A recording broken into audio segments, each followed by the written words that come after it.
پچھلی 6 دہائیوں سے وطن عزیز کی سیاسی اکھاڑ پچھاڑ تحریکوں کا چشمدید گواہ ہوں۔ حاصل کلام کسی بھی حکومت کے خلاف سڑکوں پر آئیں، امریکی اثر و رسوخ مدد کو آتا ہے۔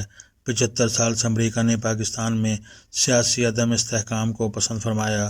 بھارتی آسودگی اضافی ہے۔ عمران خان شخصیات واقعات کو مسخ کریں، توڑیں، مروڑیں یا یو ٹرن لیں، واقعات پر موقف بار بار تبدیل کریں۔ سہولت بدرجہ اتم موجود ہے۔ مجال 28 سالہ سیاست میں اس کیفیت میں لغزش، شرمندگی، ندامت آڑے آئی ہو۔ عسکری قیادت کو ملک کی سیاست کا مجازی خدا سمجھتا ہوں۔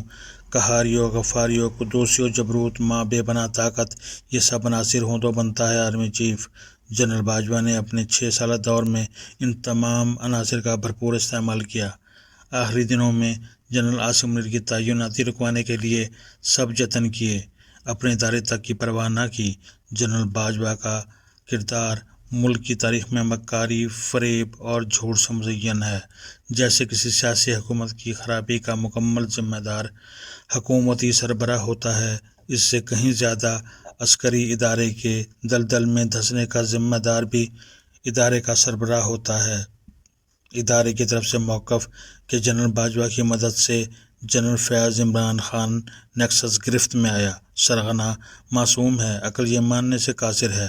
مملکت کو عمران خان جیسے افرید کے حوالے کرنا باجوہ فیاض پلان ہی تھا۔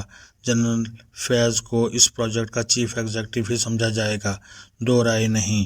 جنرل باجوہ کو فی الوقت نظر انداز رکھنا بہترین حکمت عملی ہے، تائید کروں گا۔ پچھلے ہفتے اپنے کالم اور ٹی وی پروگراموں میں اپنے پونے 2 سالہ موقف کو دہرایا کہ جنرل عاصم کی تعیناتی اللہ تعالیٰ نے کی ہے۔ ملک کی طول و عرض میں تحریک انصاف نے کوہرام مچا دیا، کفر تک کے فتوے لگا ڈالے۔ بلا شبہ جنرل عاصم منیر کا آرمی چیف بننا محیر العقول اور انہونا واقعہ ہی تھا۔ ساری زمین خدا باجماعت مقتدرہ بین الاقوامی طاقتیں عاصم منیر کی تعیناتی رکوانے کے لیے کیا جتن نہیں کیے۔ 6 نومبر 2022 موسمی تبدیلی کانفرنس میں شریک وزیر اعظم شہباز شریف پاکستان کے لیے جہاز پر سوار ہوا ہی چاہتے تھے، بلکہ ٹویٹ بھی کر دی تھی کہ پاکستان واپس آ رہا ہوں۔ کیا مجبوری تھی کہ اگلے ہی لمحے کسی دوسرے ملک کے جہاز پر سوار چند گھنٹے بعد جنرل عاصم کی تعیناتی رکوانے کے لیے لندن پہنچ گئے تھے؟ دوسری طرف عمران خان نے تعیناتی رکوانے کے لیے بھرپور پلان ترتیب دے ڈالا۔ 1 نومبر راولپنڈی لانگ مارچ کا مقصد یہی کچھ تھا۔ عمران خان کو ناکام دھرنوں لانگ مارچ کا وسیع تجربہ، اس دفعہ ناکامی سے بچنے کے لیے نیا فارمولہ متعارف کرایا۔ درجنوں جلسوں میں شرکاء سے حلف لیا کہ تعیناتی رکوانے کے لیے جان مال اسباب قربان کرنے ہیں۔ جہاد اکبر کا نام دے ڈالا۔ قبل ازیں 23 اکتوبر کو ارشد شریف کا قتل ہوا تو عمران خان نے ملفوف الفاظ میں ایجنسیوں کے سربراہان کو ذمہ دار ٹھہرایا۔ میرے نزدیک ارشد شریف قتل کا مقصد لانگ مارچ کو گرمانا اور کامیاب بنانا تھا۔ 1 نومبر کو لانگ مارچ کا آغاز ہوا تو عوام کا ٹھاٹھے مارتا سمندر ہمیشہ کی طرح غیر موجود تھا۔ وزیر آباد میں عمران خان پر مہارت سے حملہ ہوا، گولیاں کنٹینر کی شیلڈ پھاڑتی ٹکڑوں کی صورت عمران خان اور دیگر ساتھیوں کو لگیں۔ میری حتمی رائے کہ عمران خان پر قاتلانہ حملہ ملک میں خانہ جنگی کے لیے تھا تاکہ مارشل لا لگانا ممکن ہو۔ عمران خان کو حملہ کی پیشگی خبر تھی، برملا اظہار کر چکے تھے، 4 لوگوں کو جاننے کا دعویٰ کر رہے تھے۔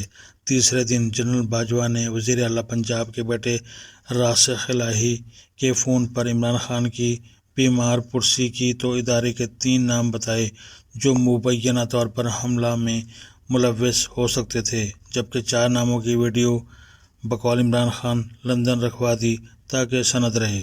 سیاسی جماعت کے قائد نے ایک ناقابل یقین واقعہ بتایا۔ اکتوبر کے آخری ہفتے میں تحریک انصاف، مسلم لیگ نون اور پیپلز پارٹی کی اعلیٰ قیادت نے مل کر جنرل باجوہ کو دوسری توسیع دلانے کا عزم دہرایا۔ چشم فلک نے دیکھا کہ اہم سیاسی رہنما لندن ڈیرے ڈالے جنرل عاصم منیر کی تعیناتی رکوانے اور کسی تیسرے بندے کو آرمی چیف بنانے کی تجویز دے رہے تھے۔ شنید: لندن میں جہاں ہمارے قومی رہنماؤں کے ڈیرے، وہاں امریکی حکام بھی موجود، جبکہ سعودی شاہ سلمان کا پیغام لیے سعودی وزیر قدم بقدم سب باجماعت جنرل عاصم کی تعیناتی رکوانے پر متفق و مصر تھے۔ بھولنا نہیں، اکتوبر 2022 میں عمران خان نے بھی کمال ڈھٹائی سے میر جعفر کو دوسری توسیع دینے کا شدومت سے مطالبہ فرما دیا۔ بقول جنرل ندیم انجم، جنرل باجوہ کو تاحیات آرمی چیف رکھنے پر اصرار کیا۔ بعد ازاں ایک وقت ایسا بھی کہ فرسٹریشن میں صدر عارف الوی کے ساتھ مل کر نوٹیفیکیشن سے کھیلنا تھا۔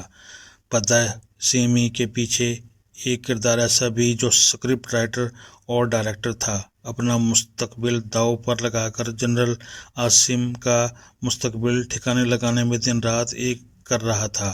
اکثر کردار اس کے استعمال میں تھے، آج کل اپنے کیے کی سزا بھگت رہا ہے۔ کوئی بتائے جنرل عاصم کا قصور کیا تھا کہ ایک تعیناتی رکوانے کے لیے زمانہ گردش میں تھا؟ ومکروا، کس نے کہاں کہاں تعیناتی رکوانے کی کیا کیا تدبیر نہیں کی۔